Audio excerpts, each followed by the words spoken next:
Ok, donc je vais rapidement vous présenter le Centre Ressources Intimagir Occitanie. Déjà, première question. Amélie, tu peux passer la slide.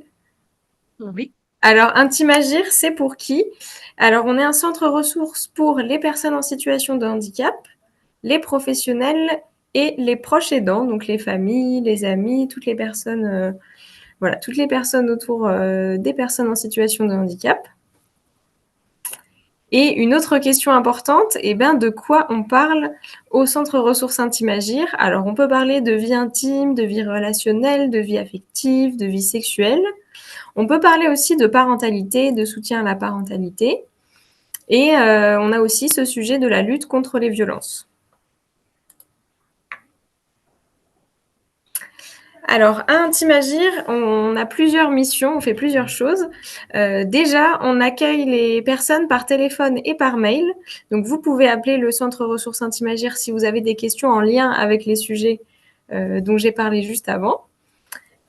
Et on va ensuite rediriger les personnes sur le territoire parce qu'on est centre ressources pour toute l'Occitanie, donc c'est quand même assez grand. Il y a 13 départements en Occitanie. Et on redirige vers des partenaires en fonction du besoin. On cartographie aussi les partenaires pour essayer que les personnes aient accès le plus rapidement et facilement possible aux personnes dont ils ont besoin.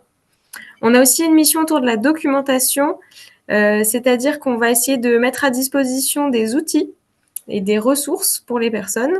Donc sur notre site internet, par exemple, vous pouvez avoir accès à plein de jeux, d'articles, de sites internet, tout ça.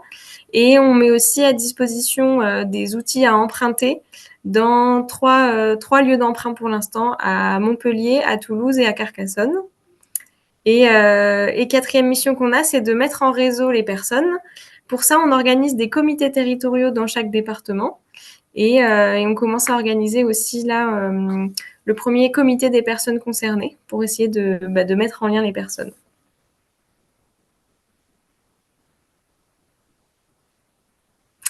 Et donc pour ça, on organise tout un tas de choses. On organise notamment avec Amélie, elle vous en parlera un peu plus après, des groupes de parole qui sont pour les personnes en situation de handicap. On a aussi des ateliers à destination des proches aidants. Donc tout ça, c'est en visio, je le précise. Et régulièrement, on organise des webinaires comme celui qu'on est en train de faire aujourd'hui. Et dernière chose, on organise régulièrement des événements qui sont généralement organisés avec les comités territoriaux. Voilà pour les quelques petites informations que je peux vous donner sur Intimagir Occitanie. Et il ne faut pas hésiter à nous contacter si vous avez plus de questions. Moi, je suis disponible pour y répondre aussi plus tard. Mais là, je vais laisser la parole à Amélie pour qu'on puisse commencer à entrer dans le vif du sujet et commencer notre webinaire. Ok, merci Iris. Donc, alors, je prends le relais rapidement. Je voulais me présenter pour que, voilà, vous puissiez comprendre un petit peu mon parcours et mon profil. Je suis éducatrice et formatrice sur les questions de vie affective et sexuelle, spécialisée auprès des personnes concernées par un handicap ou auprès des professionnels qui interviennent auprès d'eux. Je suis par ailleurs secrétaire adjointe au CIFRES, qui est une association toulousaine, le Centre international de formation de recherche en sexualité, et également donc membre du comité d'experts du Centre ressources Intimagir. Par ailleurs, parce que les sujets de vie intime, affective et sexuelle concernent toutes les personnes à tous les âges, j'interviens également en milieu scolaire avec une association qui s'appelle Couples et Familles. Et je suis aussi par ailleurs administratrice au planning familial du Lot. Ça vous donne comme ça une petite idée de mon approche, de justement mon angle de vue sur des publics différents, des associations différentes et des profils différents. Alors, Iris le disait, effectivement, j'ai la chance avec Iris ou avec Maëlys, juste avant elle, d'animer donc les groupes de parole intimes ensemble. Là, vous avez le visuel justement pour celui qui est passé au mois de février, le prochain, le mois de janvier. Le prochain, au mois de février, traitera la thématique des contraceptions. Donc, ces groupes de parole s'adressent à toute personne concernée par un handicap. Il suffit de s'inscrire, c'est gratuit, de s'inscrire auprès du centre ressources. Maëlys ou Iris, justement, font l'explication un petit peu aux personnes pour comprendre les règles du groupe, le fonctionnement du groupe. Et donc, nous proposons tous les premiers jeudis du mois deux créneaux, soit de 16h à 17h, soit de 17h30 à 18h30. Voilà. Et donc, avec une thématique voilà, spécifique à chaque mois. Par ailleurs, elle le disait aussi, Iris, il y a des ateliers qui concernent les proches et dans les familles, intimes aidants, qui sont animés par mes collègues Alexia Perret et Sandrine Carême. Et là aussi, des thématiques sont à l'ordre du jour désormais. La prochaine, pour le mois de février, concerne Internet, réseaux sociaux, pornographie, comment accompagner. Donc là aussi, inscription libre et gratuite auprès du centre ressources.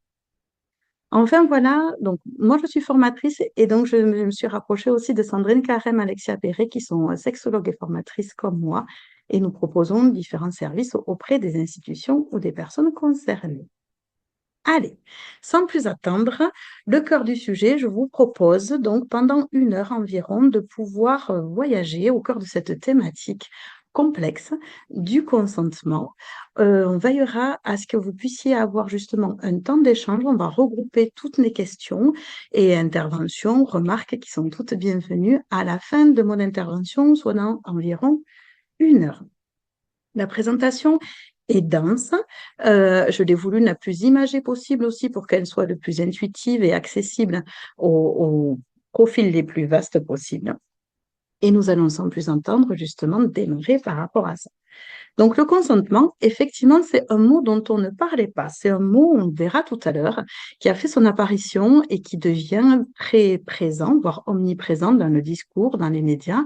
Cela s'explique par l'histoire récente. On va voir justement de quoi il s'agit. Et donc, tous ces enjeux autour du consentement représentent un défi pour notre société.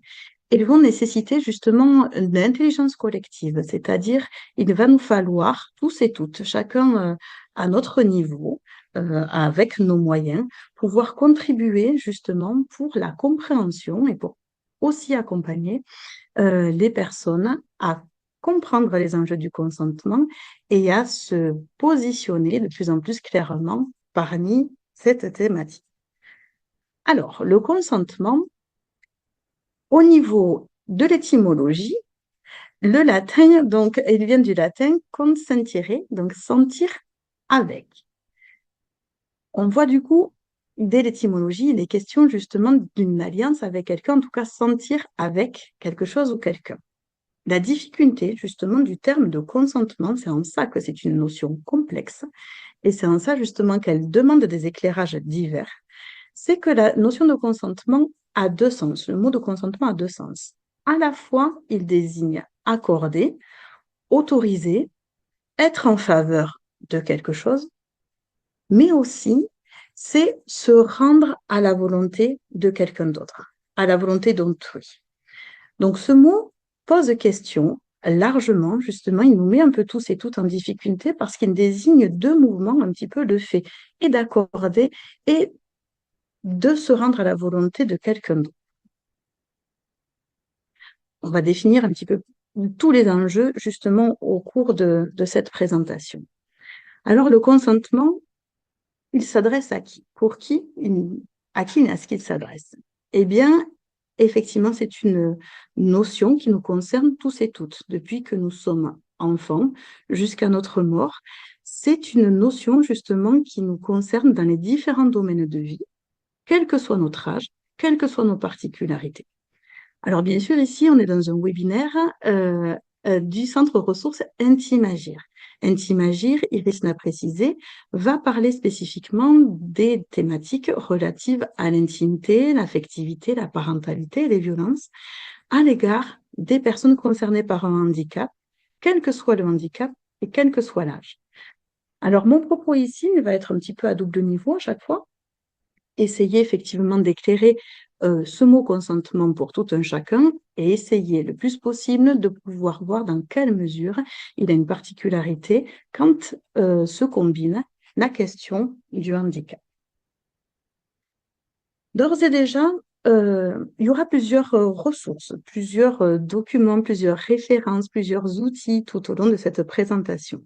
Je vous présente déjà ces deux premiers outils, donc le consentement de la personne en situation de handicap et le consentement, voilà, et aussi le guide en FALC qui a été créé par les partenaires, vous le voyez, qui sont cités sur le document de droite. Ces documents sont intéressants, ils sont en libre téléchargement sur Internet, justement pour poser des bases, des définitions, mais aussi pour voir à quel point, en fait, cette notion traverse la vie quotidienne, nos vies quotidiennes. Et elle se joue bien au-delà d'essentiellement des questions de vie affective et sexuelle. Elle va se jouer sur des questions de choix de vie, d'accès à l'argent, sur tout un tas de thématiques différentes. L'accès aux soins aussi est défini, extrêmement important. Donc, ces deux documents sont des ressources qui peuvent être précieuses justement pour voir la diversité des espaces dans lesquels cette notion apparaît. On peut difficilement parler de consentement sans la relier à la question et au concept d'autodétermination. Donc, cette notion d'autodétermination se fait de plus en plus présente dans le discours en France actuellement, mais contrairement à ce qu'on pourrait penser, en fait, cette notion n'est pas récente, loin de là. Pour moi, j'avais à cœur de pouvoir vous la présenter rapidement parce qu'elle, en fait, elle englobe parfaitement la question du consentement.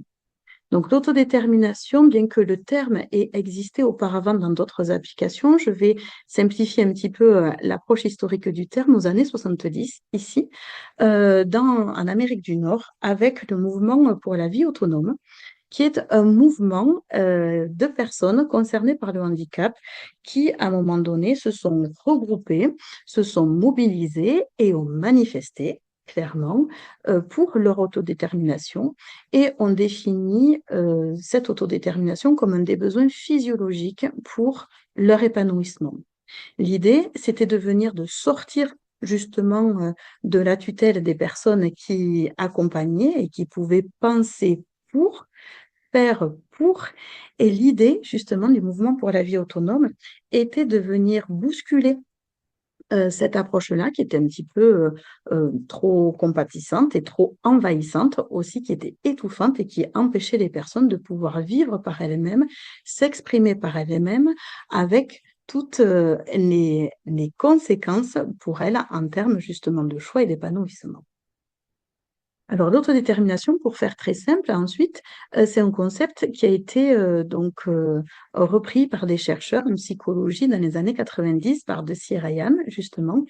Eux, ils sont partis du principe que l'autodétermination reposait sur trois besoins physiologiques fondamentaux.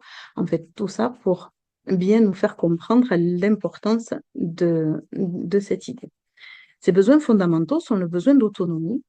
Toute personne, quelle qu'elle soit, quel que soit son âge, quelles que soient ses particularités, a ce besoin d'autonomie. C'est-à-dire que toute personne a besoin d'effectuer des choix selon ses propres intérêts, selon ses propres préférences, ses propres valeurs.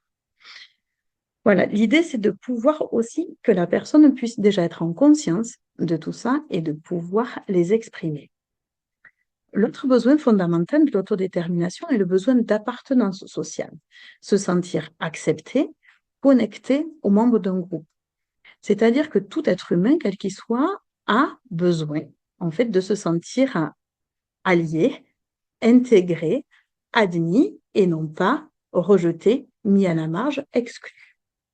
Enfin, le troisième besoin fondamental repose sur le besoin de compétence, c'est-à-dire que tout être humain, encore une fois quel qu'il soit, quel que soit son âge et ses particularités, a besoin de se sentir capable et efficace justement dans ses choix, dans sa vie, quelles que soient en fait les actions qui sont en cours. Alors, un petit peu plus tard, Wayne Meyer, professeur d'éducation spécialisée, a modélisé un peu différemment l'autodétermination et l'a composée justement de quatre composantes spécifiques. Je m'arrête un petit peu par rapport à ça parce que on va voir justement en quoi ces quatre composantes sont fondamentales. La première, elle consiste pour être autodéterminée, une personne a besoin d'être autonome. Donc, être autonome, il y a souvent une confusion un petit peu sur la compréhension de ce qu'est être autonome. Être autonome, ce n'est pas nécessairement tout savoir faire tout seul. Être autonome, c'est aussi connaître des relais, activer des relais pour que justement quelque chose que je souhaite faire puisse se faire. Il va de soi qu'en ça, l'entourage, l'environnement va faciliter ou au contraire freiner l'accès à l'autonomie des personnes. C'est tout l'enjeu justement de la loi 2005 de rendre la société de plus en plus accessible et inclusive pour limiter les effets d'une exclusion, du fait d'un environnement qui ne serait pas adapté, des compréhensions de consignes qui ne seraient pas facilitées. Donc l'enjeu de l'autonomie, pouvoir être autonome, c'est-à-dire pouvoir faire par soi-même le maximum de choses, est une composante fondamentale de l'autodétermination. Se connaître aussi est une autre composante fondamentale, autrement nommée l'autoréalisation. Donc là aussi, ça va être quelque chose de fondamental pour justement savoir qui je suis, savoir ce que j'aime, savoir ce que je souhaite, savoir ce qui me plaît, ce qui ne me plaît pas, ce que j'ai envie d'essayer ou pas. Par rapport aux personnes concernées par le handicap, justement, l'intérêt va être de pouvoir avoir une multiplicité d'opportunités, une multiplicité de contextes, d'expériences, de personnes, d'activités, pour permettre justement à toute personne, et notamment concernée par le handicap, d'explorer, d'essayer des choses et d'en tenir justement des enseignements. Il va de soi que si on limite un environnement, si on limite des activités, si on prive ou si on contraint certaines explorations, de fait, en fait, on va limiter les expériences et limiter la connaissance de la personne par rapport à ce qu'elle souhaite ou ne souhaite pas. Enfin, les capacités d'autorégulation. Ça va être justement la possibilité à s'organiser. Ça va être tout ce qui va concerner l'anticipation de certaines tâches, de certaines actions, prévoir peut-être leurs conséquences ou les imaginer, peut-être décliner des déroulés des différents enjeux qui sont nécessaires pour pouvoir faire un choix par rapport à ça. Donc, en ça, il va de soi aussi que nous avons tous et toutes besoin de ça, et peut-être qu'en fonction des personnes et des particularités des personnes, un étayage sera nécessaire pour permettre justement la compréhension du déroulé des actions, de leurs conséquences ou de leur faisabilité. Il va de soi que ce n'est pas la même chose d'accompagner les personnes vers cette adaptation, cette compréhension pour aider à l'anticipation, que justement de partir du principe que les choses ne pourront pas se faire de notre point de vue à nous, en privant les personnes justement de toute cette exploration dans le déroulé. Enfin, dernière composante de l'autodétermination, c'est être capable, se sentir capable, ou l'empowerment psychologique, le pouvoir d'agir. Justement, ça va être très relié à la confiance en soi, à l'estime de soi qu'on va avoir. C'est justement tout ce qui va faire que oui, je peux, oui, je vais essayer, c'est possible pour moi, j'en ai le droit. Ça va être tout, en fait, ces éléments-là qui vont permettre à une personne de s'autoriser à et de pouvoir s'affirmer dans un choix. Alors, évidemment, ces enjeux autour de l'autodétermination vont nous faire naviguer sur des niveaux d'influence extrêmement variés. On parle d'autodétermination quand on arrive à faire des choix éclairés pour soi, indépendamment des niveaux d'influence qui seraient indus. Tous autant que nous sommes en proie à des niveaux d'influence qui vont justement nous faciliter, nous autoriser à exprimer un choix ou au contraire à limiter ou à complètement supprimer ne serait-ce que l'expression d'un choix ou d'une envie. Ça, c'est quelque chose qui nous concerne tous et toutes. Il va de soi qu'en fonction des personnes et des particularités des personnes, ce niveau d'influence peut être plus ou moins fort, avec des impacts plus ou moins importants. On peut imaginer une personne qui se trouve en situation de dépendance et qui a besoin de l'aide d'un tiers pour des actes de la vie quotidienne ou qui a besoin d'un étayage constant. En fait, cette personne risque de se trouver, donc attention, hein, je ne fais pas de raccourci et de systématisation, mais en tout cas, c'est pour signifier que du coup, la situation étant différente, il est possible que du coup, la personne soit en situation de dépendance d'un tiers et du coup, soit plus encline à avoir de l'influence et pour qui ça risque d'être un petit peu plus difficile de pouvoir s'autoriser à faire des choix ou à affirmer certains choix. Cette flèche, ce continuum, il est extrêmement important parce que nous naviguons tous et toutes sur ce continuum, entre ce que je m'autorise, ce que j'accepte et ce que j'assume, entre ce que je n'ose pas, parce que du coup, j'ai peur du regard de l'autre, et ce que je ne m'autorise pas du tout, ben, en fait, on voit qu'effectivement, on navigue en fonction des thématiques, euh, ben, en fait, tout au long de ce continuum. Donc, par rapport à ça, si on veut être un peu plus précis sur les questions d'amour, d'intimité, de sexualité ou de relation, si on utilise cette flèche pour se situer dans les relations, ce que je consens, ce que j'accepte, en fait, ça peut être intéressant de le regarder sur qu'est-ce que j'accepte sincèrement, de façon réellement authentique, libérée de toute forme de pression. Et qu'est-ce que j'accepte, par exemple, pour faire plaisir? La notion du faire plaisir, la notion de répondre à l'attente qu'on suppose de l'autre, ça va être justement des premiers éléments qui vont influencer justement par rapport à ça. Qu'est-ce que j'accepte aussi pour faire comme tout le monde? Je ressens, je pressens que la majorité des personnes autour de moi ont déjà fait tel comportement, ont déjà eu telle expérience. Moi, au fond de moi, ça ne m'intéresse pas, mais je sens bien que, étant le seul ou la seule dans cette situation, ce sont des choses qui risquent de me pousser, justement, de m'influencer à, ma foi, expérimenter, alors que si j'étais vraiment seule à seule avec moi, c'est quelque chose que je n'aurais pas été tentée de faire. Voyez, donc en fait, l'idée ici, c'est de prendre la mesure justement de ce niveau d'influence, de tout ce qui va faire justement qu'on s'autorise à faire et à assumer, et ce, justement, qui va nous limiter. Donc, il y a pléthore d'outils actuellement de plus en plus et c'est heureux parce qu'on en a besoin et on sait que les outils, ben, ils s'en créent et j'espère que d'autres encore vont voir le jour. Je vais citer au fil de la présentation différents d'entre eux qui sont inspirants, je trouve. Ici, vous avez le pas de côté avec Isabelle de Groot qui propose très souvent sur son site internet ou sur le réseau social, par exemple LinkedIn, des outils qui sont très précieux pour les professionnels de l'accompagnement. Par exemple, celui-ci, mon aidant idéal pour mon autodétermination, c'est m'aider à être le plus autonome à faire mes choix possibles. Donc, c'est aussi précieux en tant que professionnel ou proche de pouvoir aussi avoir cette lecture-là, puisque tous ces outils ont été testés auprès des publics concernés, et de voir aussi ce qui est important ou la posture nécessaire pour permettre justement aux personnes de se positionner indépendamment de nos opinions et de notre niveau d'influence à nous.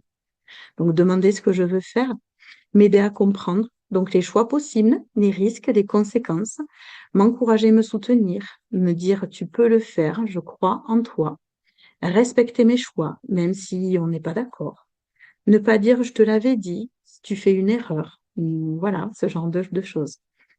Me rassurer quand j'ai peur ou quand je doute, m'aider à me sentir en confiance pour parler et décider, donc soutenir encore une fois cette possibilité, cette capacité de s'exprimer le plus authentiquement possible, écouter ce que je dis, demander mon avis, m'aider à réfléchir sans décider à ma place, me laisser essayer même si je me trompe, et aussi apprendre quand je me suis trompée.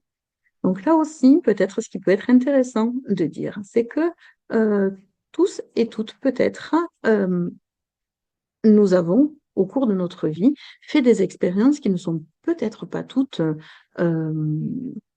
intéressantes, ou en tout cas positives, au sens où peut-être qu'elles n'ont pas toutes été agréables. On va préférer ce terme-là. Mais en fait, des expériences désagréables, je ne parle pas ici de violence, mais des expériences désagréables nous ont permis, sans doute, aussi de tirer des enseignements et de mieux nous situer pour anticiper d'autres situations qui relèveraient aussi du risque ou en tout cas de la déconvenue euh, similaire. Donc, se tromper fait partie de l'accompagnement. Se tromper fait aussi partie de l'étayage nécessaire pour arriver à se situer et à mieux savoir justement comprendre des situations, comprendre des enjeux et savoir ce qu'on accepte et ce qu'on n'accepte pas.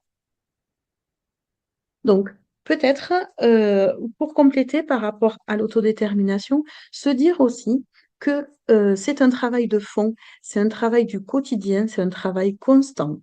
Cette notion d'autodétermination, comme celle du consentement, parce qu'elles sont largement entremêlées, se travaille sur la durée depuis la prime enfance jusqu'au grand âge. C'est-à-dire, imaginez une personne à qui jamais ou très peu on ne pose des questions, on ne demande de l'avis, que ce soit sur la tenue vestimentaire, que ce soit sur l'alimentation proposée, que ce soit sur des activités. En fait, cette personne va être dépossédée d'autant de moments où elle va pouvoir justement exercer un choix. Et sans doute que plus le handicap est marqué et important, plus le risque d'être dépossédé et à ce que d'autres personnes prennent des décisions à la place ou fassent pour nous, ben en fait constitue en fait autant de chances et d'exercices en moins pour la personne de savoir ce qu'elle veut vraiment. Donc, contrairement à ce qu'on pourrait penser, demander à une personne si elle préfère un yaourt à la framboise ou un yaourt à la vanille contribue justement à pouvoir exercer son choix, à faire en sorte qu'elle existe en tant que personne à part entière, avec un mot à dire, une préférence à exercer, et que cette préférence soit respectée. Alors, on a vu, le consentement concerne tout le monde, à tous les âges de la vie, que nous ayons des particularités relevant du handicap ou pas, mais on voit bien que du coup, les niveaux d'influence peuvent être importants. Pourquoi, en fait, travailler cette question de consentement? Pourquoi est-ce si important? Pour ça, il est toujours important pour moi de reparler des textes fondateurs, en fait. Et le premier d'entre eux, c'est la Déclaration des droits de l'homme de l'ONU, qui vise justement, qui est un idéal commun à atteindre pour tous les peuples et toutes les nations, justement afin de pouvoir développer le respect des droits, des libertés de toute personne. L'article 1er de la Déclaration des droits de l'homme de l'ONU prévoit que tous les êtres humains naissent libres, égaux en dignité et en droit. C'est un élément qui est important de pouvoir rappeler. Petit rappel, très rapide, Déclaration universelle des droits de l'homme de l'ONU, elle est de 48, c'est pas pour rien en fait. Elle fait suite justement aux agissements de la Seconde Guerre mondiale où, à un moment donné, un groupe humain s'est senti autorisé justement de laisser vivre ou pas d'autres groupes humains. Donc, ces éléments sont fondamentaux pour permettre justement la dignité, le respect des droits de tout être humain, quel qu'il soit.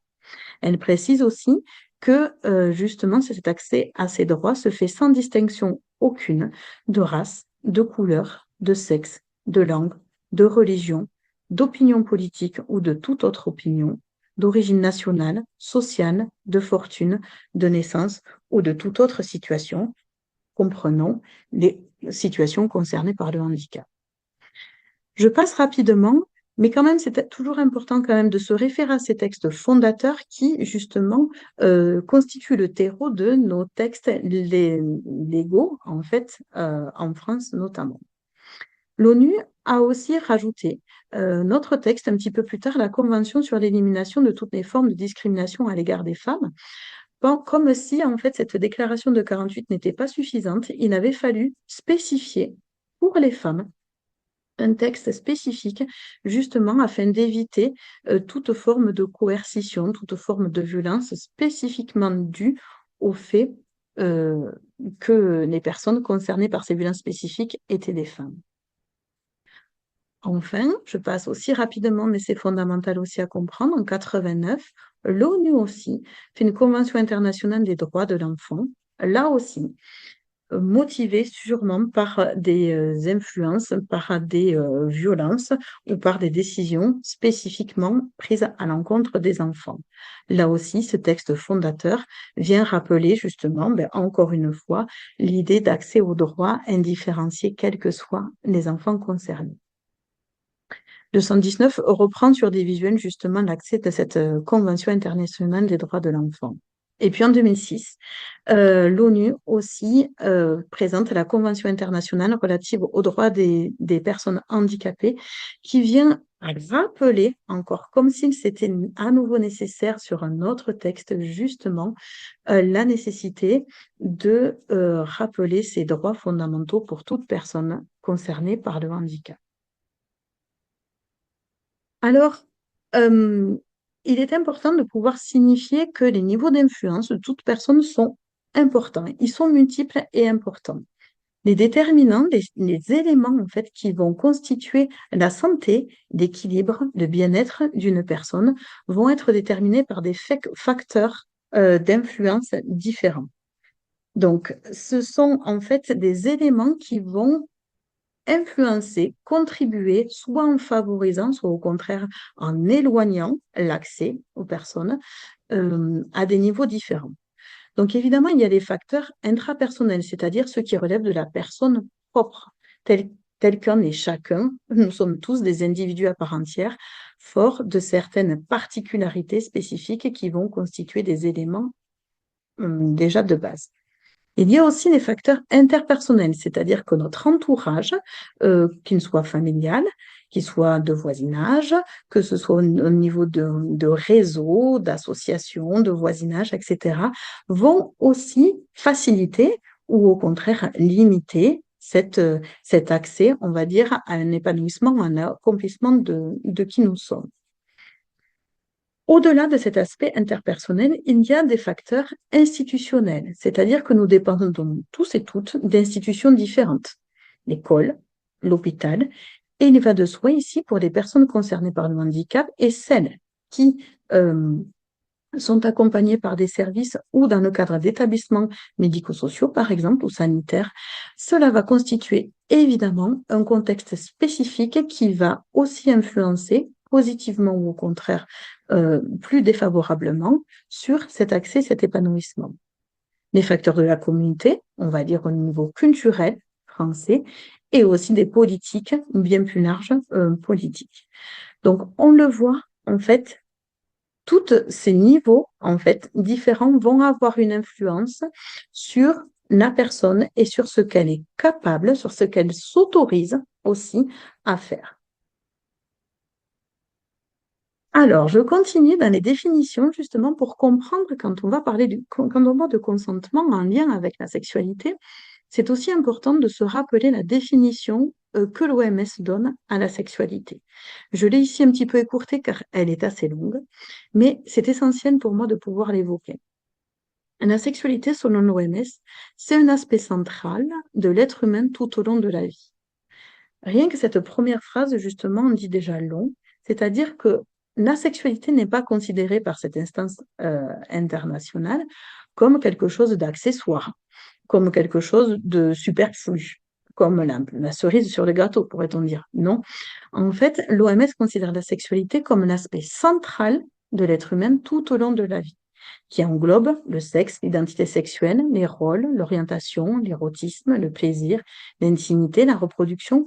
Donc on voit aussi que la sexualité va se décliner dans des domaines extrêmement variés et va prendre justement des applications très diverses dans la vie d'une même personne. Ce qui paraît intéressant, et on fait le lien directement avec ce que je viens de dire, c'est que cette définition nous dit aussi que la sexualité est influencée par l'interaction de facteurs biologiques, psychologiques, donc on va rester sur ce qui va relever de la personne, mais aussi sociaux. On va rentrer justement dans le cadre de l'interrelation ou des institutions. Elle dépend aussi de facteurs économiques, politiques, culturels, éthiques, juridiques, historiques, religieux et spirituels. C'est-à-dire qu'effectivement, Au-delà de ce qu'on peut penser, si la sexualité relève de l'intime et du personnel pour partie, elle relève aussi beaucoup de composantes et à bien des égards du politique et du culturel. Donc la sexualité est à la fois un enjeu très personnel et intime qu'il convient d'ajuster, de personnaliser, d'individualiser, mais tout en ayant conscience que c'est un enjeu de société, que c'est un enjeu justement qui est influencé lui-même par l'histoire, par la culture, par l'économie, ce qui va favoriser d'ailleurs aussi directement des lois de ce qui est possible ou de ce qui n'est pas possible en fonction des pays et des périodes. Enfin aussi, l'OMS définit la santé sexuelle, c'est un concept important peut-être dont on ne parle pas suffisamment. En tout cas, la santé sexuelle, c'est un état de bien-être physique, mental et social eu égard à la sexualité. Et ça ne concerne pas uniquement, ne consiste pas uniquement en l'absence de maladie, de dysfonction ou d'infirmité, mais on vise bien là un état de bien-être physique, mental, social par rapport à la sexualité. C'est-à-dire que la question du consentement, on voit bien comment ici elle vient se jouer. C'est-à-dire que euh, avoir des relations consenties, pouvoir faire des choix de manière autodéterminée va permettre justement d'agir à ces différents niveaux de bien-être pour la personne. La santé sexuelle s'entend comme une approche positive et respectueuse de la sexualité et des relations sexuelles, ainsi que la possibilité de vivre des expériences sexuelles agréables, sûres, sans coercition, donc c'est-à-dire sans contrainte d'une façon ou d'une autre, discrimination ou violence. Pour que la santé sexuelle soit assurée et protégée, les droits sexuels de toutes les personnes, on en revient toujours sur cette notion de toutes personnes sont concernées, doivent être respectés, protégés et appliqués. Les droits sexuels et reproductifs reprennent les droits humains, justement, les droits de l'ONU, et viennent les spécifier justement sur le domaine de la sexualité et des droits reproductifs, comme le droit à l'égalité et à la non-discrimination, comme le droit à ne pas être soumis à la torture, d'autres peines de traitement inhumain dégradant, le droit au respect à la vie privée. Cet élément-là est fondamental aussi, notamment pour les personnes qui, du fait de leur particularité, auraient besoin d'accompagnement spécifique plus ou moins important dans les différentes zones de soit de leur corps, soit de leur espace intime. Une personne, même si elle a besoin d'assistance forte, a toujours le respect, a toujours en fait ce droit au respect de la vie privée. On n'est pas censé tout savoir, on n'est pas censé justement tout commenter, tout faire par rapport justement à une personne, quelle qu'elle soit. Le droit au plus haut niveau de santé possible, le droit de se marier, de fonder une famille, c'est un droit fondamental, de décider le nombre d'enfants, le droit à l'information et à l'éducation. Ça aussi, c'est quelque chose qui va nous concerner tout au long de la présentation parce que du coup, pouvoir consentir, savoir ce que je peux, ce que je ne peux pas en tant que personne, ça va être justement un élément fondamental. Avoir un espace d'information adapté à ma compréhension, avoir un espace d'expression et de réflexion justement pour me permettre de connaître mes droits. Pour accompagner depuis longtemps les personnes concernées par le handicap, la question de l'accès aux droits est une question qui revient de façon permanente. Est-ce que j'ai le droit de? Est-ce que j'ai le droit d'avoir un amoureux, une amoureuse? Est-ce que j'ai le droit, etc., etc. C'est une question qui est fondamentale, mais si elle se pose à ce point, c'est bien qu'à un moment donné, tout un tas de faisceaux, de signaux ont été envoyés qui sèment le trouble, sème le doute au point que la personne ait besoin d'exprimer, de clarifier justement si elle en a le droit ou pas. Le droit à la liberté d'opinion et d'expression et le droit aussi de recours effectif en cas de violation des droits. Alors, on l'a vu, toutes ces choses-là, en fait, reposent sur des niveaux d'influence différents. Et parmi, en fait, les niveaux d'influence qui sont importants, il y a la question des stéréotypes. Le stéréotype, en fait, c'est une idée, une croyance, une opinion, en fait, qu'on va poser, qui va flotter un petit peu dans l'air et qu'on va attribuer à des groupes de personnes, soit en fonction de caractéristiques physiques, d'origine, d'idéologie. Il va de soi que les personnes concernées par un handicap ont aussi il y a aussi des stéréotypes, on va dire, en lien avec les personnes concernées par le handicap. On va présupposer beaucoup d'impossibilités de leur part. On va imaginer tout un tas de choses. Donc, je parle bien au niveau général. Un stéréotype, c'est vraiment quelque chose une idée qui nous dépasse, qui flotte dans l'air, qu'on colle à des personnes. Les personnes concernées par le handicap peuvent aussi avoir ce type de stéréotype où on va justement avoir une vision limitante de ces personnes et ne pas avoir justement toutes les capacités, toutes les compétences qu'elles ont. Ici, par exemple, extrait du petit manuel de Sex Education, vous avez justement cette représentation. Moi aussi, je l'amène au septième ciel. Alors, cette illustration, pour moi, est assez importante parce que du coup, elle vient dénoncer le stéréotype qu'une personne concernée par un handicap, ici le handicap serait visible et physique, au moins, ne serait pas en possibilité justement d'amener au septième ciel, donc de procurer du plaisir sexuel à un ou une partenaire. Donc, ce visuel est assez intéressant parce que s'il déconstruit un handicap, il en renforce aussi un autre, un stéréotype plus lié au genre, où un homme est censé justement être performant, est censé être actif avec son ou sa partenaire. Donc, l'influence des stéréotypes va justement beaucoup conditionner la vision que nous avons tous et toutes des personnes concernées par le handicap, des possibilités et en tant que proche, professionnel ou personne justement qui n'est pas habituée à accompagner des personnes comme ça, c'est quelque chose dont il faut prendre conscience justement pour les mettre à distance et aller au-delà de cette vision qui est très réductrice et qui enferme justement les personnes dans une image qui est très restrictive et très limitante. Pour ça, en fait, ce qui est intéressant, c'est que de plus en plus des personnes concernées prennent la parole justement et s'expriment par rapport aux particularités. Ici, je vais les citer rapidement. Joseph Chovanec, qui est philosophe, écrivain, qui parle beaucoup de l'autisme. Il est concerné par l'autisme, en parle beaucoup dans plusieurs ouvrages. Marcel Nuss, qui est décédé, il y aura bientôt un an que Marcel Nuss est décédé, était conférencier et écrivain. Il était un fervent militant des droits des personnes en situation de handicap et a été à l'origine de l'Association pour la promotion et l'accompagnement sexuel.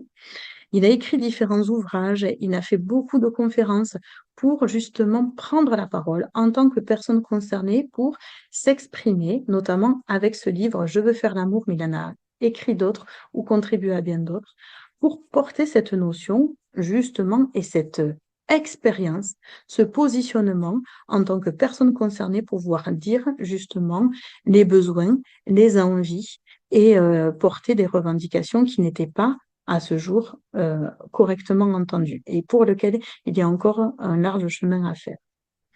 D'autres figures aussi émergent actuellement, qui prennent la parole, qui se positionnent très clairement, comme Elisa Rojas, qui est avocate et écrivaine, aussi militante pour les droits des femmes en situation de handicap, qui a créé le collectif de lutte et de handicap pour l'égalité et l'émancipation. Elle a écrit ce livre, Mr. T et moi, que je vous conseille, où elle évoque justement la relation amoureuse qu'elle avait avec un de ses meilleurs amis.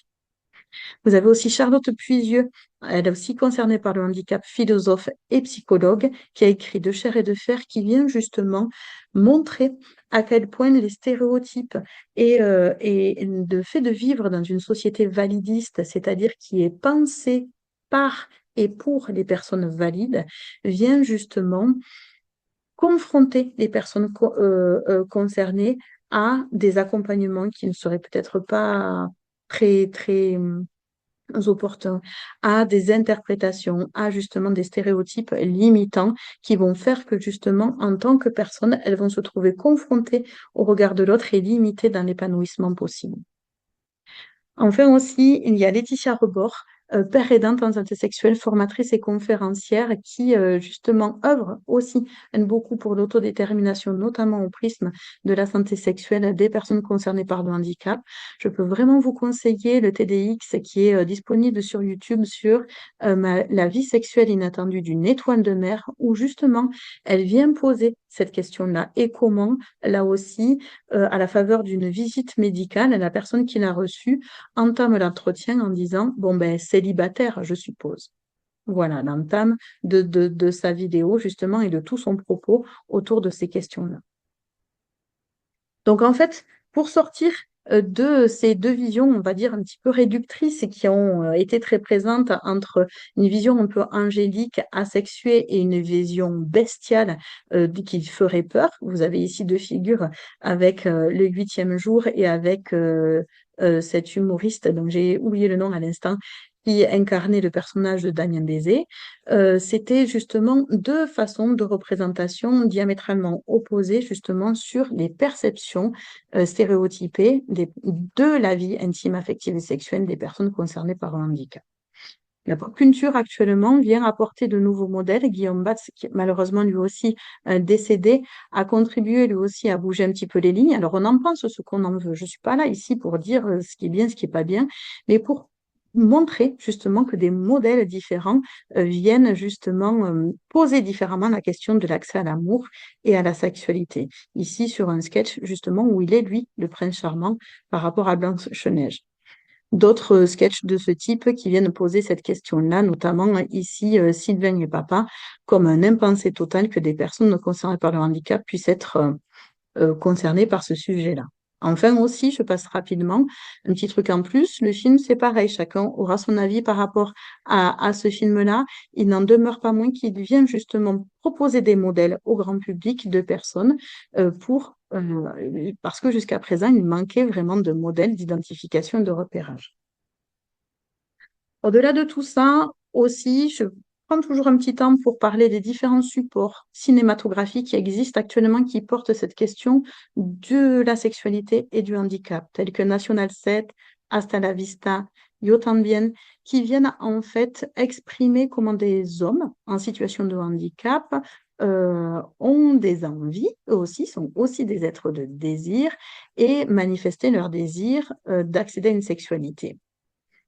Le film Presque intouchable aussi traite cette question-là, au moins par des scènes. Et la révolution féministe, quand même, a pu proposer aussi des modèles différents ou des femmes aussi concernées par le handicap, telles que dans la série 1,20 m, Because of My Body, ou le film 2, vient aussi montrer comment des personnes, des femmes en situation de handicap, souhaitent aussi s'approprier leur corps, accéder elles aussi à une érotisation de leur corps, un toucher qui serait autre qu'un toucher essentiellement hygiéniste ou enfin, lié aux soins strictement parlés. L'exposition aussi à Mon corps dérangeant de Jérôme Deya est à conseiller pour justement montrer d'autres modèles et pouvoir montrer des personnes en situation de handicap dans des situations érotiques ou suggestives. Alors, je passe aussi rapidement dans les stéréotypes. On a vu les stéréotypes validistes et la nécessité de venir proposer d'autres modèles et qui seraient beaucoup moins limitants que les modèles un peu trop présents jusqu'à présent concernant le handicap. Nous avons aussi affaire avec les stéréotypes sexistes. Donc, le sexisme, comme en fait le validisme, c'est une construction sociale en fait qui va reposer sur une inégalité entre les hommes et les femmes considérées comme naturelles.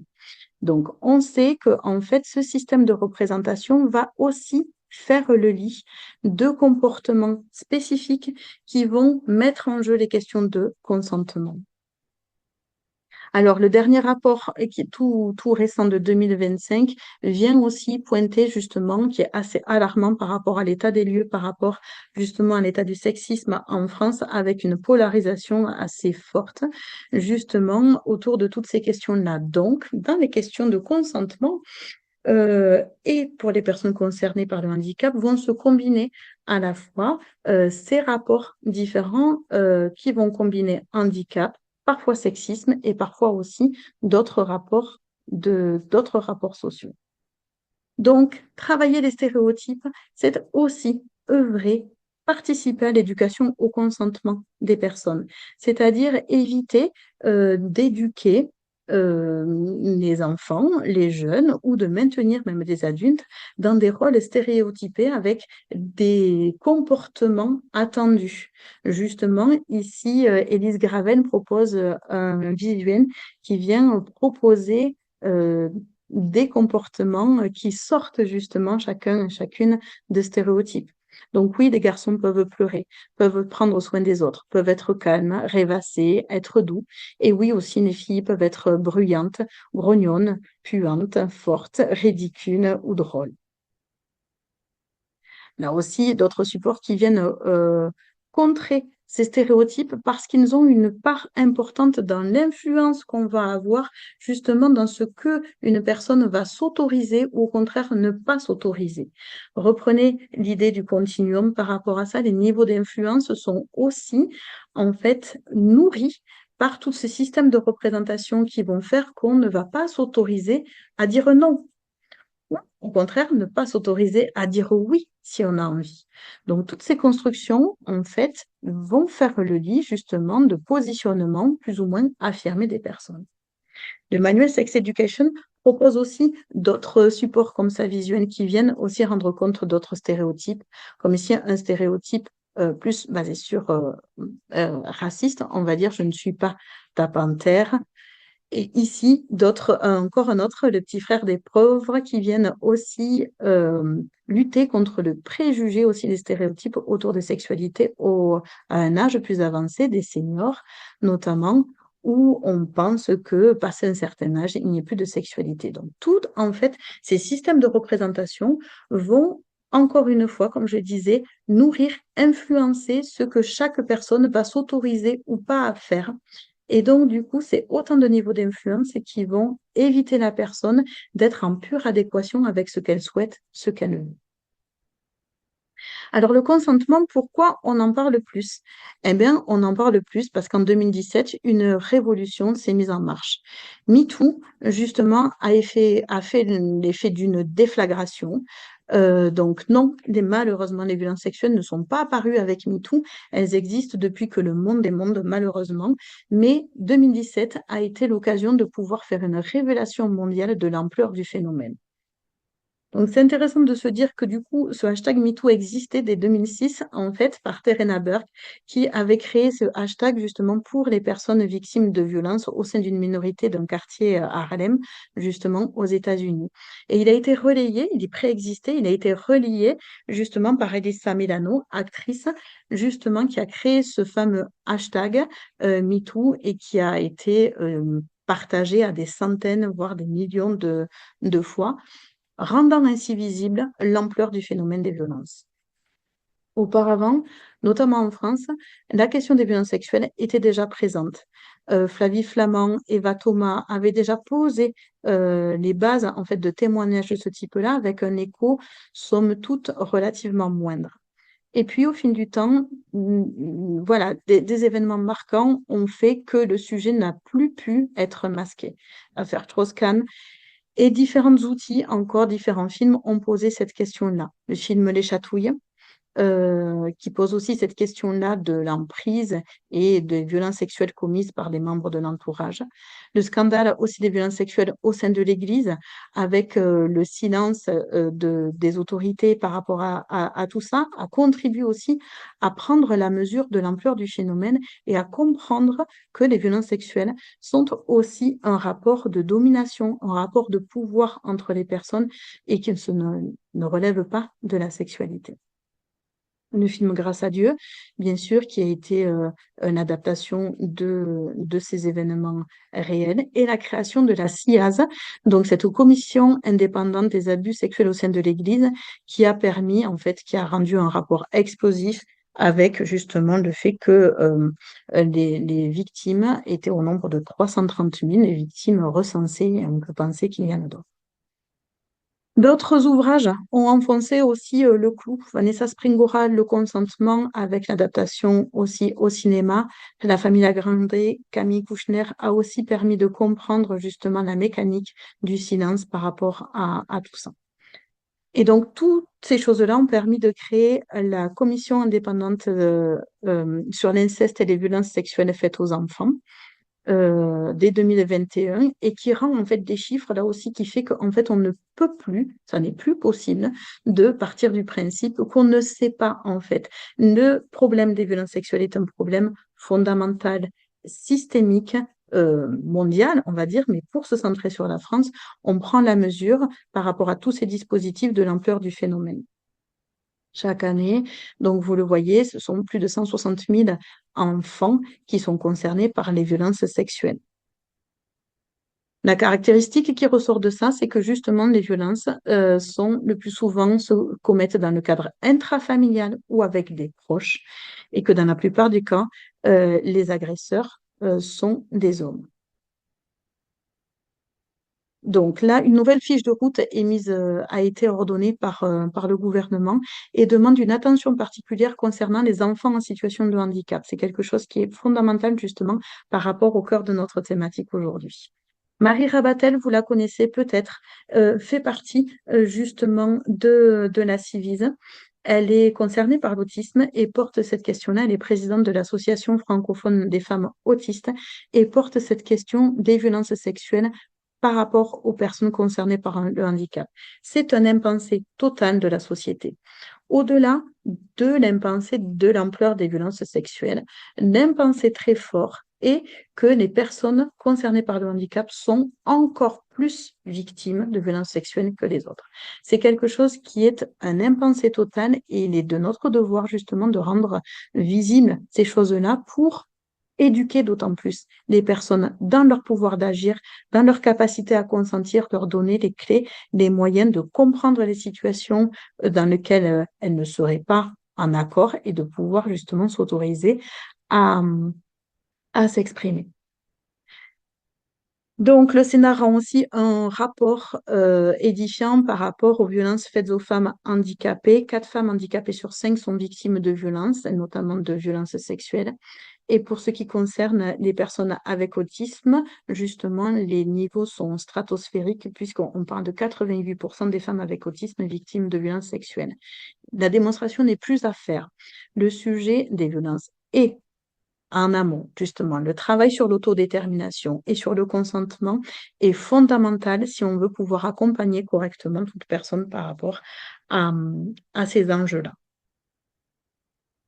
Je vous conseille aussi dans les ressources possibles cette émission sur France Culture, Le consentement, une nouvelle révolution sexuelle avec Manon Garcia, philosophe. La philosophie nous aide souvent justement à comprendre tous ces enjeux-là. Elle situe justement cette notion du consentement comme un continuum entre le meilleur sexe et le pire viol. Justement, toute en fait attitude, comportement va se situer dans cet entre-deux à des niveaux de curseur différents. Pour ça, important aussi de comprendre la culture du viol, comprendre aussi que cette culture du viol, en fait, ça va être tous les comportements qui vont banaliser, excuser, justifier les agressions sexuelles ou les transformer en plaisanterie. Justement, l'importance est de comprendre que le viol ne concerne pas le sexe, mais concerne justement un rapport à la violence et à la domination. Donc, ce petit visuel est précieux par rapport à ça. Il nous permet de sourire, mais de mieux aussi dénoncer tous les mécanismes qu'il y a derrière. Donc, évidemment, vous avez aussi des visuels de plus en plus présents pour comprendre la mécanique de la violence et les phénomènes d'emprise. Les personnes concernées par le handicap ne sont pas exemptes de ça quand elles sont de plus en situation de dépendance, de dépendre d'un conjoint, de dépendre de professionnels, de dépendre d'intervenants divers et variés. Mais en fait, ces notions-là peuvent semer justement la confusion et peuvent aussi contribuer à une espèce de zone de flou, à perdre la conscience vraiment de soi, perdre l'analyse de la situation et du coup la possibilité de s'affirmer, de sortir du cycle des violences qui commence à être maintenant connu et diffusé. Alors, je passe assez rapidement. La question du consentement, justement, le consentement n'apparaît pas spécifiquement dans la loi française, donc ça peut faire l'objet de débats. Je ne vais pas rentrer ici dans ce débat-là. Donc, en fait, ici, juste préciser que, aux yeux de la loi, les infractions sexuelles sont multiples et variées. Je vous conseille vraiment aussi la lecture sur Info Violence Sexuelle. De multiples données sont à disposition. Ça vient nous dire que les violences sexuelles sont caractérisées lorsqu'il y a une infraction commise dans le cadre d'une violence, qu'elle soit physique ou psychologique, d'une contrainte, d'une menace aussi, ou par surprise. Par surprise, on va entendre justement soit le fait de dissimuler quelque chose, soit aussi de profiter d'un moment où la personne ne serait pas en capacité parce qu'elle est inconsciente ou endormie. Donc, au-delà de tout ce que juridiquement la loi va prévoir, il va rester ce qu'on appelle les zones grises. Alors, des personnes vont considérer que non, en fait, il n'y a pas de zone grise, il y a agression ou consentement. D'autres vont considérer qu'entre les deux, il va y avoir une diversité de justement de comportements qui pourraient être acceptés, donc consentis dans ce sens où je, je, je, je me rallie à ça, mais sans fondamentalement, réellement y adhérer. Donc, tout l'enjeu va être de pouvoir clarifier justement ce positionnement. Parce que le consentement doit théoriquement et idéalement être donné de façon libre. Mais qu'est-ce que c'est qu'être libre? C'est justement être libre des différents niveaux d'influence dont on a parlé depuis tout à l'heure. Il doit être explicite par des paroles ou par des actes. C'est-à-dire que, effectivement, ne pas s'exprimer ne veut pas dire consentir. Il doit être renouvelé, c'est-à-dire il doit être reprécisé à mesure de l'évolution de la relation. Et il peut être retiré à tout moment. Ce sont des éléments qui sont essentiels, qu'il faut pouvoir aussi distiller régulièrement dans l'esprit des personnes pour qu'elles comprennent leurs possibilités, justement leur possibilité de retirer ce consentement à tout moment, d'exprimer justement une limite qu'on n'avait pas envisagée jusqu'à un moment donné de la relation. Alors comment? Je passe assez rapidement. En fait, nous avons tous les outils possibles, imaginables pour agir concrètement pour l'éducation au consentement. La stratégie nationale de santé sexuelle, c'est en fait un document important qui va venir définir la politique concernant les différents types de populations autour des enjeux de santé sexuelle. On en a vu la définition.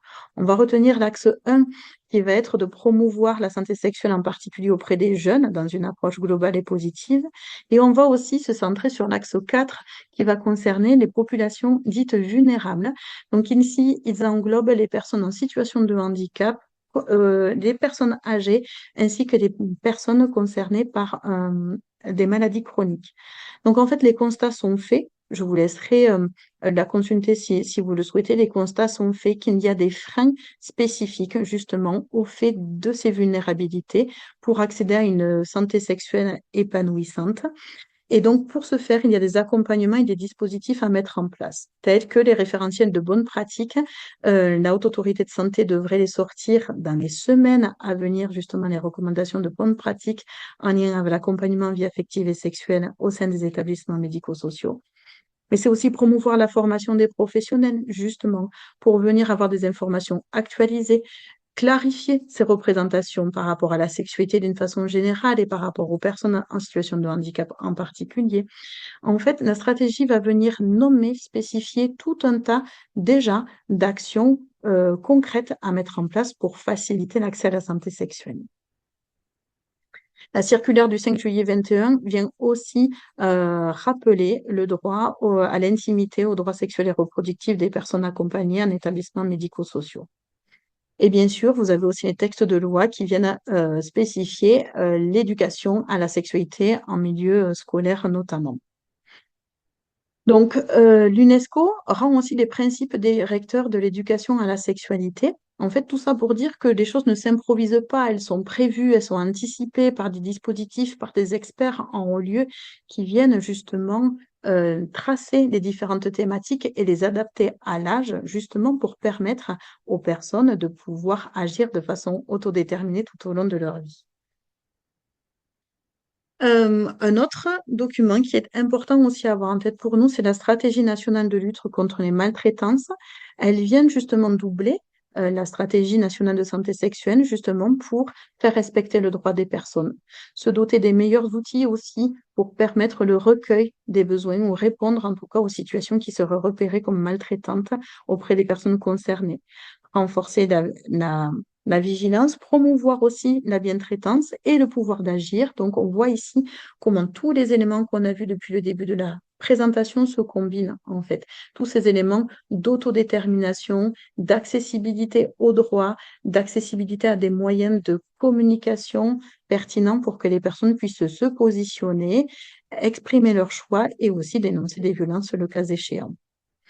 Vous connaissez peut-être les Santé BD. Ce sont des outils précieux en téléchargement libre sur le site Santé BD. Je peux que vous conseiller ces deux volumes sur comprendre et arrêter la maltraitance et les différentes formes de maltraitance. Enfin, pour œuvrer par rapport à la question du consentement, ben en fait, je le dis depuis le début, on va devoir faire un travail de fourmi, un travail de fond qui va s'appuyer sur les compétences psychosociales.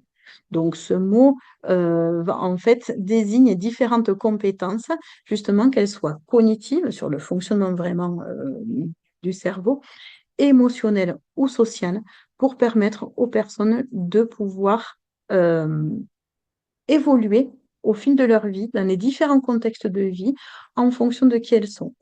On retrouve ici les éléments de l'autodétermination, compétences psychosociales, la connaissance de soi, savoir penser de façon critique, euh, capacité d'attention à soi, c'est-à-dire se connaître, savoir un petit peu ce que je veux, ce que je souhaite.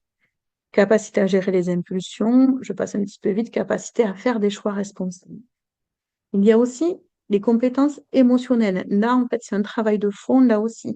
Avoir conscience, comprendre les émotions, les identifier. C'est un travail justement qui est absolument nécessaire pour permettre à chacun de se situer. Qu'est-ce qui est agréable? Qu'est-ce qui est plaisant? Qu'est-ce qui me fait plaisir? Et qu'est-ce qui est désagréable? Qu'est-ce qui me fait peur? Qu'est-ce qui me fait honte? Qu'est-ce qui me dégoûte? Qu'est-ce qui me met en colère? Arriver à outiller les personnes, faire en sorte qu'elles puissent être en conscience avec ce qu'elles ressentent au niveau des émotions, va les guider justement pour pouvoir faire des choix consentis, arriver à se situer dans une relation, arriver à repérer ce qui est confortable, agréable et ce qui dépasse, et petit à petit arriver à spécifier justement ce qui ne l'est pas et à l'exprimer. Petit point aussi sur la sidération. Quand on parle des émotions, c'est toujours important de pouvoir rappeler ce qu'est la sidération, en fait, qui est un processus psychique largement mis en lumière par Muriel Samona, la psychiatre, justement, qui parle de mémoire traumatique et de ces mécanismes de sidération. Justement, c'est important de pouvoir en parler le plus largement possible pour que les personnes comprennent que c'est une situation particulière dans laquelle elles se trouvent, assaillie par une situation qui était totalement imprévue, qui fait elle ne peut pas réagir ni par des mots, ni par des gestes, ni s'enfuir. Elle est comme figée. Et cette situation profite toujours aux personnes qui agressent. Euh, et donc, plus on va parler de ce phénomène-là, plus les personnes vont pouvoir comprendre éventuellement des situations dans lesquelles elles se sont trouvées pour sortir de la culpabilité et de la honte, parce qu'en fait, c'est quelque chose qu'elles ne pouvaient pas prévoir et anticiper. Alors, je vous fais aussi, j'accélère un petit peu pour arriver à la fin et avoir le temps de la discussion. Différents outils existent, donc j'ai voulu vous en présenter quelques-uns. L'idée pour moi, c'est de ne pas forcément être exhaustive, mais de vous montrer que justement, dans le milieu actuellement, différents outils sont en train d'apparaître. Donc, tout ce qui va faciliter le langage des expressions et des besoins. Vous avez l'apprenti girafe, des outils qui sont téléchargeables à moindre coût, encore Santé BD avec les émotions. Vous avez aussi alors le centre ressources Intimagir qui a produit dans le cadre d'un comité territorial ce travail extraordinaire sur le violentomètre avec justement des vignettes ou avec des pictos. Ce sont vraiment un travail de fond qui est téléchargeable gratuitement sur le site du centre ressources Intimagir. C'est un outil précieux pour construire régulièrement des outils. On peut mesurer vraiment à quel point en fait c'est un travail important et précieux qui a été fourni. Vous voyez ici le violentomètre aussi travaillé par l'ADAPI. Vous avez aussi des outils tels que Mes Amours, qui est un programme qui a été travaillé avec l'association France Trisomie 21 et la sociologue Jennifer Fournier, qui propose des outils téléchargeables gratuitement avec justement, encore une fois, des modèles d'identification importants par des personnes concernées par une forme de handicap pour visualiser justement des scènes de vie amoureuse et sexuelle consenties, mais aussi avoir des supports pour pouvoir évoquer la situation qui ne serait pas consentie ou qui viendrait poser problème.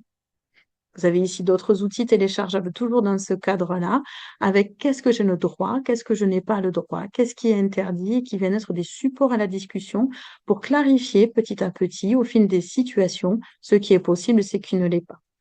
Sous les draps aussi, vous avez ce site qui propose aussi sous les draps, c'est droit, rencontre, autonomie, prévention, sexualité, des supports adaptés avec des personnes concernées par le handicap qui y sont représentées et, et, des, et toutes les adaptations possibles. Le cercle des je sais pas, aussi des choses téléchargeables qui viennent permettre de nourrir un vocabulaire, de justement outiller les personnes pour essayer de clarifier un petit peu qu'est-ce qui fait que je sais pas. Je n'ai pas compris la question, j'aimerais que tu répètes, je ne connais pas la réponse, voilà, je ne sais pas comment l'exprimer. Ce sont aussi des choses différentes qui vont permettre justement d'affiner l'accompagnement derrière. Le doto du consentement aussi par les jeux, il y a moyen de pouvoir créer des moments justement pour instiller cette éducation au consentement dès le plus jeune âge. Le jeu des relations saines et toxiques, aussi d'autres supports en fait qui se développent de plus en plus pour pouvoir rendre compte de ce qui est possible et ce qui ne l'est pas.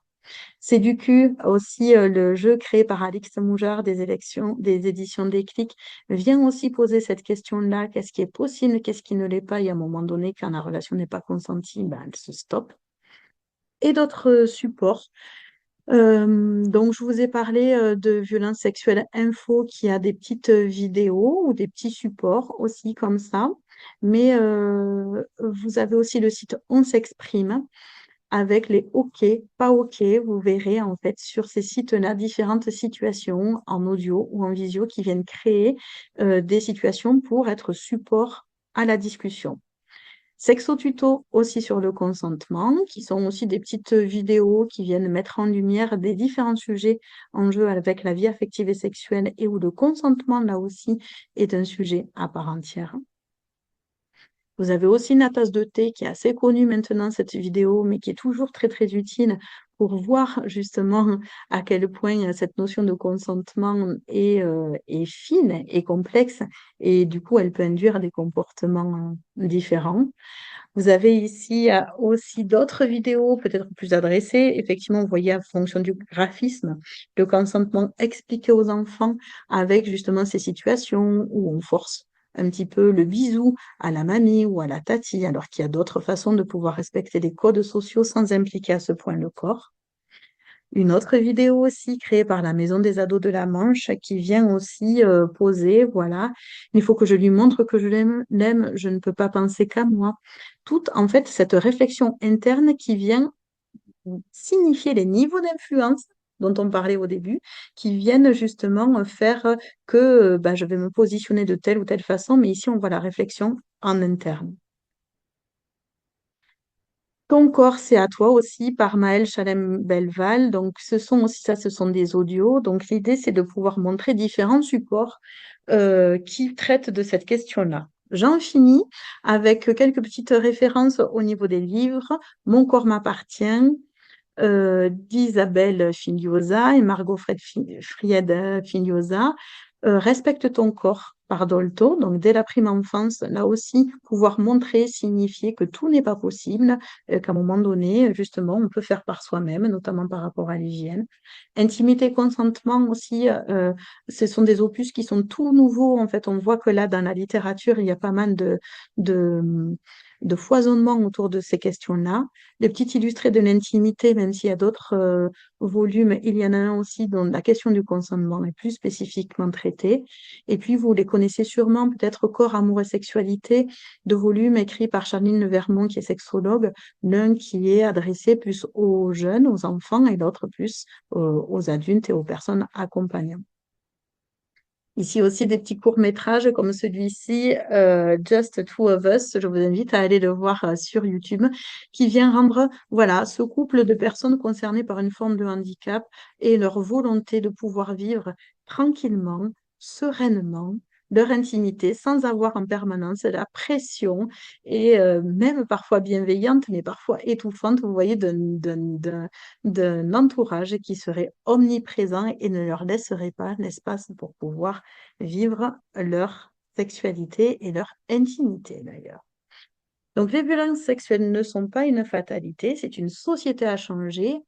La société passera par l'éducation et l'éducation au consentement, justement, et la prise de conscience des différents niveaux d'influence qui viennent interagir sur ce oui ou ce non qu'on dirait.